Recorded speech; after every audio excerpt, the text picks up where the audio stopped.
This is a short talk brought to you by the Speech and Language Therapy Department based in the HSC Primary Care Service in Northwest Dublin.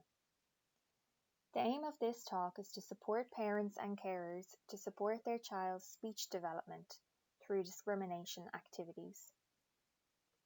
In speech therapy, we use discrimination activities to support children who have difficulties with correctly processing the sounds that they have heard. Often people think we're going to just work on saying the sounds, but discrimination as a skill needs to be intact first. You aren't going to say the sound correctly if you aren't aware you're saying it wrong and/or you can't hear the difference between the sounds. So before being able to say a sound on its own, in a word and in a sentence, we need to be able to discriminate between sounds. There are 3 steps to this process. 1. Sounds in isolation. This includes hearing the difference between sounds on their own. For example, where is the P Jollyphonics card? 2. Sounds in a word from adult production. This involves hearing the difference between these sounds when they're in words that are said aloud by an adult. For example, what does the word car start with? A T or a K? And finally, silent sorting. This shows that a child's processing of sounds in a word is correct and shows fully embedded knowledge of a sound. Where to start? Types of early speech sound awareness activities include rhyming, syllable clapping, and discrimination between 1 or 2 sounds. Later activities include minimal pairs and silent sorting, which we are looking at today. Please see our other presentations that look at early speech sound development and minimal pairs for more details on these topics. It is important to note that children need to be able to sit and have the attention levels to do tabletop tasks like minimal pairs and silent sorting. This is why they often need to be aged 4 years old, sometimes 3, before we can work on speech directly with these later type activities. Today, as mentioned, we are going to introduce the steps to silent sorting. This includes discrimination of single sounds and words that start or end with the error sound. We can also work on sounds in the middle, but it depends on the error. Discrimination of sounds in isolation. Step 1. First, the speech and language therapist will identify the tricky sound that is hard to say and/or is being changed to another sound. There could be many tricky sounds. We will choose one to work on based on the norms for your child's age, intelligibility, and motivation. For example, if their name starts with that sound. We need to start with discriminating between 2 sounds. One sound will be the tricky sound, for example, K. The other sound will be the one your child is changing it to, for example, T, where cat might be tat. So the resources that you need are 2 Jollyphonics cards, one with the error sound T and one with the target sound K, depending on the sounds that were chosen for your child. The steps are to A. Teach your child the symbols and sounds. It's very important to use the cards and the actions while you're doing this. So you could have the cards on the table or stuck on the wall and you can do the actions while you're saying it. And B. Ask your child to point to a sound that you say. So where is K? Where is T? Where is K? It's important to mix up the sounds as you ask them so you're not predictable and they can't guess what's coming next. And you can do fun things while you're teaching it, so you could ask them to point to the sound, or you could ask them to kick a ball toward the sound, throw a beanbag to it, or stack blocks at the right sound. As you're teaching the sounds at step A, you can talk about where the sounds are made and ask them to look at your mouth and see the difference. So when teaching the sounds, you may consider if your child understands the concepts such as back and front, or other concepts that you might use while you're teaching where the sounds are made.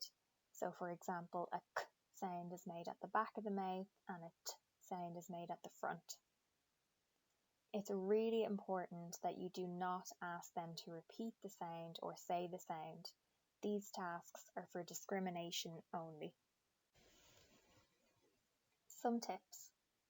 If your child is really struggling to point to the correct sound, remember, at the start, you aren't testing them, you're teaching them. So keep using your actions, ask them to look at your mouth, and keep teaching them the sound, action, and symbol. When you're confident you've taught them the sound using the actions, you can assess their discrimination by asking them to point. To start with, you can use the actions as you say the sound. If they are fairly accurate, try removing the actions or emphasizing the sound less when you ask them to point. This way, we're building up to them hearing the difference to a sound said on its own. The following video is an example of step 1. Okay, Michelle, so now I'm going to teach you some pictures and some sounds. So this is the first one, and it's t, and it has this action, t. This is the second one, and it's k, with this action, k. Okay, Michelle, can you do good listening and use your finger and point to t? Good try, Michelle, but this one is t. So this time I want you to do good looking at my mouth and see my tongue is at the front and watch for my actions. Okay, ready, Michelle? Where is t? Well done. Point to k. Well done. Okay, this time, Michelle, you need to do really good listening because I'm not going to use any actions. And I want you to put a block into the box beside the sound that I say. Ready? Yep. Where is t? Well done. Where is t? Good job. Where is k? Well done. And k. And k. Well done, Michelle. I tried to trick you, but I couldn't trick you.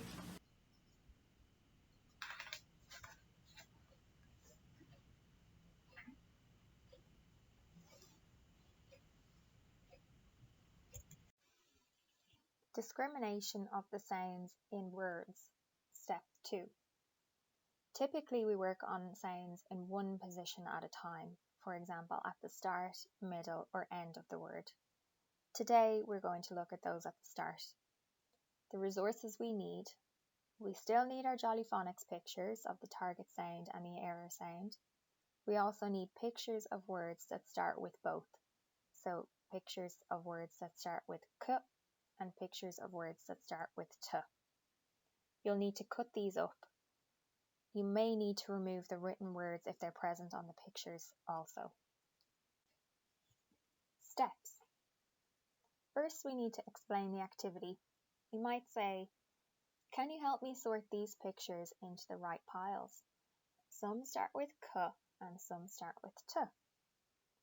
Again, it's important to consider if your child understands concepts such as first, last, start. B. Ask the child to pick a picture. So you could have the pictures jumbled in a bag, or they could be face down or face up on the table, whatever works for your child.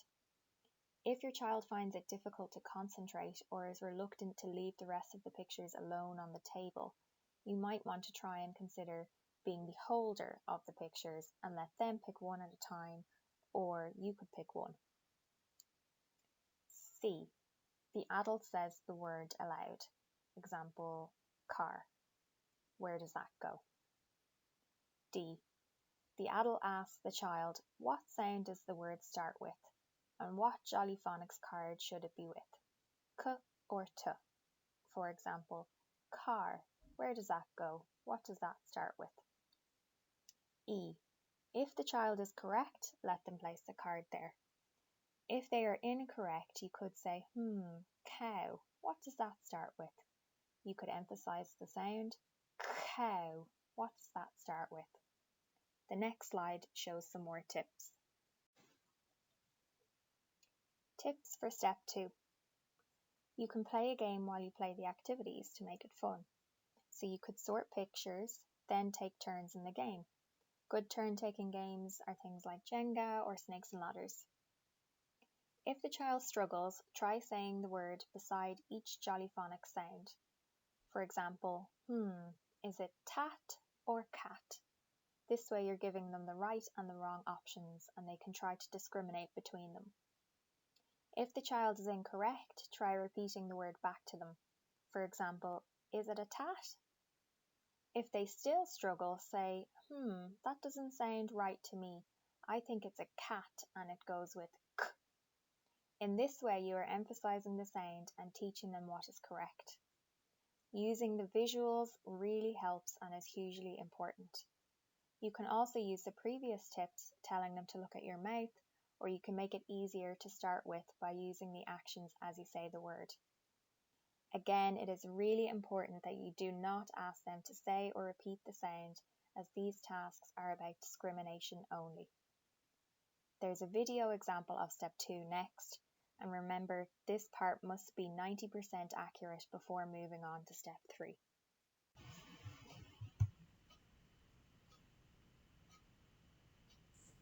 Okay, Michelle, so this time I'm going to show you pictures, and some of them will start with our k sound, like car, and some of them will start with our t sound, like teeth. And I'm going to get you to put them into the right box. So some of them start with k, and some of them start with t. Okay, so we'll mix them all up. Okay, can you pick one, Michelle, and I'll say it out loud, and then you put it in the right box. Just one, Michelle. Oh, Michelle, are you doing good listening? Oh, let's try something else, Michelle. Can you help me put them all in the box?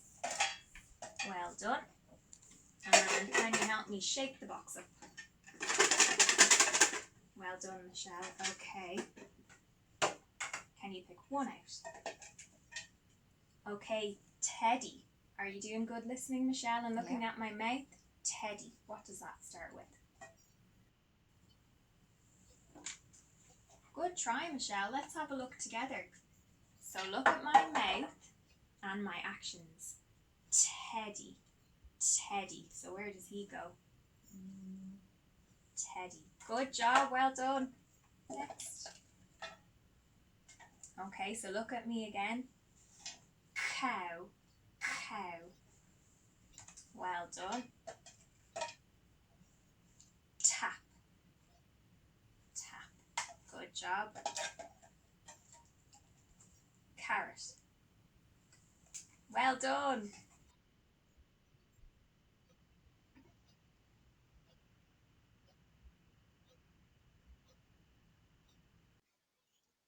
Step 3. Silent sorting. So we need to gather all of the same resources we had for step 2, our Jollyphonics cards and our cut up pictures, starting with our target sound and error sound. So this time we're talking about k and t. Steps. Mix up all of the pictures. You can try putting them into a bag or into a box and asking them to help shake it to make it fun. Ask the child to sort them into the correct pile, k or t. Similar to step 2, however, this time nobody should say the word out loud. If the child mouths the word, this is okay. Let them completely finish the sorting, even if you see them make a mistake. Let them finish sorting all of the pictures. Then go through the pictures, saying the words aloud. You can ask them sometimes to say it aloud if they're able, and ask them if it's in the correct pile. For example, car, does this go with the pile where you've put it? If it's correct, praise them. Yes, well done. If it's incorrect, they might hear it when you say it out loud, because this is going back to step 2, which was discrimination of sounds said by an adult aloud, or they might think it's correct. If this is the case, go back to the tips from step 2. For example, is it tat or cat? Is it a tat? That doesn't sound right to me. I think it's a cat and it goes with k. Tips for step 3. Remember, we don't want to ask them to say or repeat words in this activity. If, while going through the sorted pictures, you say, "What is this picture?" and they say, "Tat," you just model it back correctly. "Yes, it's a cat," and continue with, "So is it in the right pile?" Try not to interrupt them if you see them putting the picture in the wrong place. Let them finish sorting. If they are continually struggling, explain how to say the word in their head with both sounds at the start to see if they can hear the difference in their head. Practice by doing this aloud first.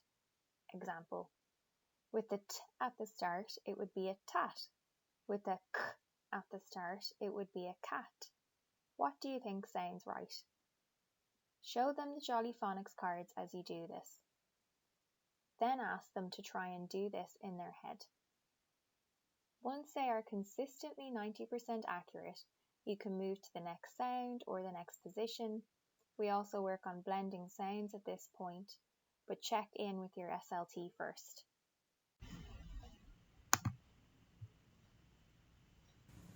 Okay, Michelle, so this time I'm going to show you some pictures and some of them start with k and some of them start with t.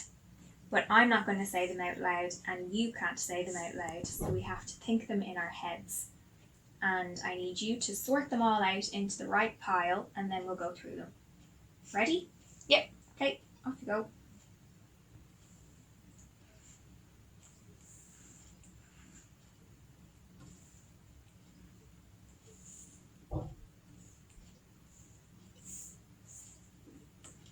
Well done, Michelle. Okay, so let's go through them and see if we're right. So who's this? Cow. You're right. So does it start with the k? Yep, cow. Well done. And what's this one? Tar. Tar. So does that sound right? Yep. So do you think it starts with t, tar, or does it start with the k for car? K. Good job, good listening and good thinking. What about this guy? Teddy. And does that start with the t? Yep. You're right. What about this? Teeth. And does that start with the t? Yep. Well done. What about this? Tarot. So is it tarot or carrot? Good job, well done. And then what's this one? Tap. And does that start with the t? Yep. Well done.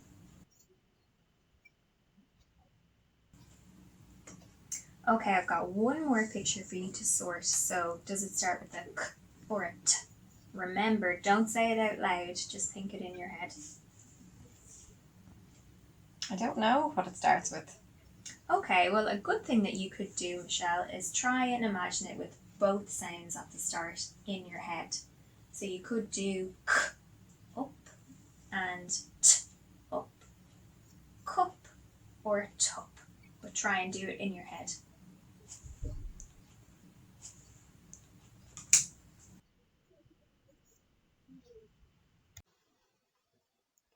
Tips to help with good listening and attention. Remove all distractions, so background TV or background music, having too many toys in the room, having siblings in the room. You'll need a quiet space dedicated to doing the activities. You'll need to be face to face, so get down to their level, sit at a table together, sit on the floor together. You'll need to speak slowly, and you'll need to choose a time when they are alert. So you know your child best. They might be more ready to work in the morning or after school or in the evening. You choose what's best for your child. Doing your speech therapy homework. As mentioned, it needs to be one-to-one in a quiet room with a designated space, approximately 10 to 15 minutes a day, no more than that. 5 days a week. Give your child specific praise and try to make it fun. So you can have a reward system put up where you play a game as you practice taking turns, or you have something set up for the end of the practice. For younger children, you can use reward charts. This will help keep your child motivated and on task. If your child is becoming very frustrated during the homework activity, stop it and try again tomorrow. However, if your child continues to be very frustrated, stop the activity completely and let your SLT know in the next therapy session. If you have any questions or are looking for more information, please contact your speech and language therapist. Thank you for watching.